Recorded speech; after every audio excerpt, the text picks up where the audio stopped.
I really feel like I have, I don't know, almost a relationship with each mountain. I can tell you when I climbed them and who I was with, and of all the places I've been, if I had to choose one place to continue to go to, it would always be Waterton.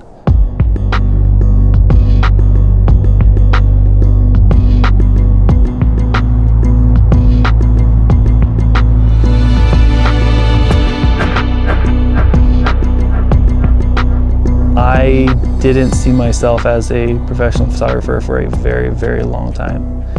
I usually described it to people as just a hobby that I really love. I'm very introverted. I like to spend time alone. Way before I was taking pictures, I would go out into nature and just feel so much for it, you know.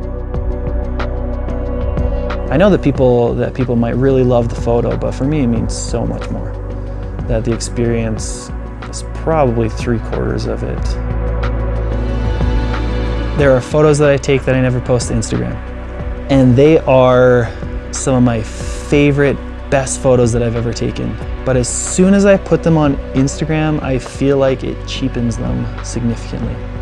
It just puts them out into this public space that has to do with the algorithms, for instance, and like how many people are gonna see it, or the time of day that it's posted, or like that 1 second swipe, you know? And it's like, no, this image takes a long period of time to like see it all and to understand what's happening with this light or this bird flying or whatever it is, you know? We are definitely objectifying our natural spaces. There was the example of those guys in Yellowstone. They went off the path, they walked along the ancient formations and they destroyed it so they could take a selfie. And they have 1 million followers on Instagram or something like that. Their whole basis is this very shallow, very selfish approach to this photography. On social media, you just have the masses who are encouraging this very passively, you know, and they don't even understand what's happening. Because I have a large following, I feel like I need to encourage people to just be mindful of what they're doing. That when they're in nature, that they're respecting it and they're taking care of it and they're not just there for a selfie and leave.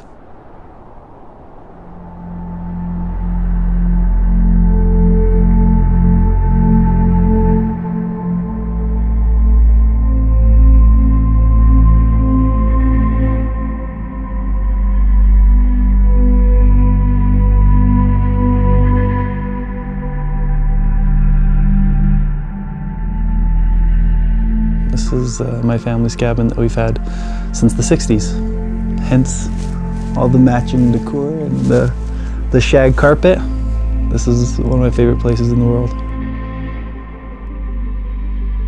I travel all over the world, but when I pull into Waterton, I see the mountains, I see the lake, I see the Prince Wales Hotel, and I have memories of climbing all of these peaks and seeing every river and jumping in every body of water. And here at the cabin where there's just little kids just screaming and running around and pancakes in the morning and the big room upstairs where all the kids sleep and playing cards late at night and stuff like that. So it all rolls into one big happy memory and one that I'll enjoy till the day I die. Places like Waterton where it's really small. It doesn't have a huge infrastructure for having tons of people, and you don't want it overrun because part of the beauty is the fact that it is wild, you know? And the reason Waterton was chosen as a national park, just like a lot of these places, is because of how unique it is in the diversity of wildlife and the diversity of the landscape and all these sorts of things, right? That's the place that we're packing humans into. It's a difficult balance to try to get it right. I think that as people increasingly go out to these natural places, we really need to catch up with making sure that the places are ready for it and the people are ready for the places.